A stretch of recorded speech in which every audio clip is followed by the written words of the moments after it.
Hello বন্ধুরা, মৌসুমীদি রান্নাঘর daily ব্লগে সবাইকে স্বাগত জানাই। সকালে যে পুজো হয়ে গেছে, এবার আমি জল খাবার খাবো। জল খাবারের জন্য যে কচুরি তরকারি, আমার ব্লগটা দেখতে থাকুন। এখানে পাঁচফোড়ন, শুকনো লঙ্কা ফোড়ন দিয়ে পেঁয়াজ কলি, আলু, ব্রকলি, তারপরে কাঁচা টমেটো, শিম, বেগুন সব দিয়ে একটা চচ্চড়ি করছি। টমেটো দেবো সেখানে, পরে দিয়ে চচ্চড়ি করে এটা ভাজা ভাজা হবে। তারপরে টমেটো দিয়ে কষিয়ে সবাই জল দিয়ে একটু মাখা চচ্চড়ি করবো। ধনিয়া চিকেন বানাবো। প্রথমে ছাড়া তেল দিয়েছি, তারপরে একটু ওর সঙ্গে একটু সর্ষে তেল আছে, আর এই চিকেনটাকে দিয়ে এবার এই যে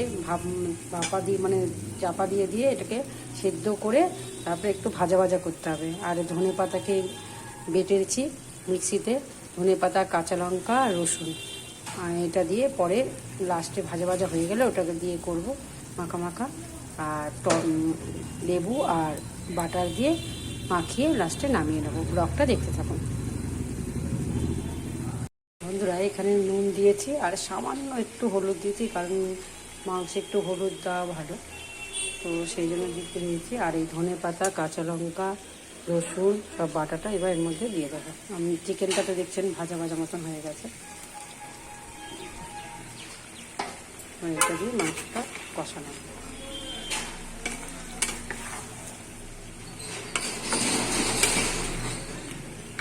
এটা রুটি দিয়ে, পরোটা দিয়ে করে খেয়ে দেখবেন, খুব সুন্দর লাগে। আর আমাকে জানাবেন। এরপর বাটার আর লেবু রস পড়বে নামানোর সময়।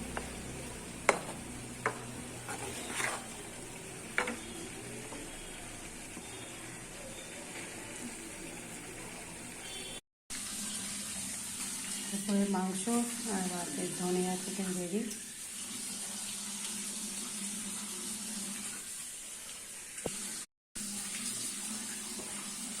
রুটি দিয়ে বা পরোটা দিয়ে খেতে খুব ভালো লাগে। আপনার করে খেয়ে দেখবেন কেমন লাগে। আমাকে লাইক, সাবস্ক্রাইব করবেন, সুস্থ থাকবেন, সাবধানে থাকবেন।